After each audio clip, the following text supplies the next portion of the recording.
ማድረግ ያለብሽ ጀስት ይሄንን ሁሉ ነገር መቀበል ነው። አንድ ጊዜ ብቻ እኮ እንድታገኝ የምፈልገው። ሃይ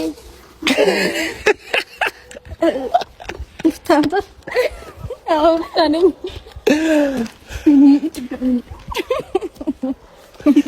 እንግዲህ ስሜቷን ችግር የለውም። በጣም ነው የምወድሽ። አመሰግናለሁ። እኔ እንደዚህ ታደርጋለህ ብዬ አላሰብኩም ነበር። አንዳንዴ በእንደዚህ አይነት መንገድ መምጣቱ የተሻለ ነውና ወንድሜ እንዴት ነህ? ታባዬ ደህና ነሽልኝ? እንዴት ነሽ? አለሽልኝ? ምር ብሎብሻል አቦ ጨረቃ ውፋ ጨረቃ መስለሻል። ዛሬ ደግሞ ደህና ነሽ? እንዴት ነሽ? ስንት ጊዜ መሰለሽ በጣም በተደጋጋሚ ጊዜ አንቺን ለማግኘት ብዙ ሞክራለች። አሁን እንዳልኩሽ ከዚህ በፊትም አውርቼሻለሁ። አንቺን በስራ በተለያዩ ነገሮች ሳይመችሽ ቀርቶ ልታገኛት አልቻልሽም ነበረ። ያው አንቺ ጋርም ያለውን ነገር መረዳት ስላለብኝ እንትን ብዬ ነበር። ዛሬ እንግዲህ ቤተሰብ ሩታና ፊዮሪን አገናኝቻቸዋለሁ። ተሳክቶልኛል።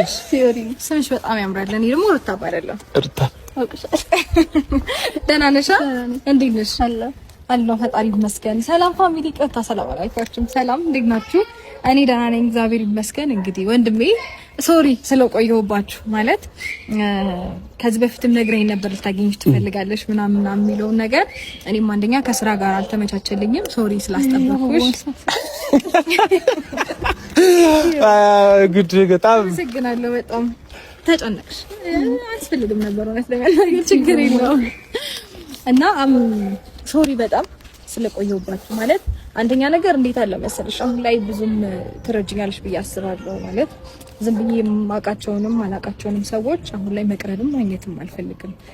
አምኜ ባመንኳቸው ሰው ምናምን በጣም ብዙ ነገር ስለደረሰብኝ እግዚአብሔር ይመስገን አጠንክረውኝ ቢያልፉም እነሱ የጎዱኝ ቢመስላቸው እኔ ግን ሁሌም እየጠነከርኩኝና እንዴት ነው በሳት እየተፈተንኩኝ ነው ያለፍኩትና ለዚህ በቀቻለሁኝ እና ትረጅኛለሽ ብዬ አስባለሁ። ካሳለፍኩት ነገር አንፃር ነው እሱንም ቢሆን ዛሬ አይመቸኝም ምናምን እያልኩኝ ምክንያት እየፈጠርኩበት ነበረ እና ደግሞ በደንብ ዲቴል አወራሁት። ምን አይነት ልጅ ናት በደንብ እንድታውቃት ፈልጋለሁ። ማንንም ከዚህ በኋላ ማግኘት አልፈልግም።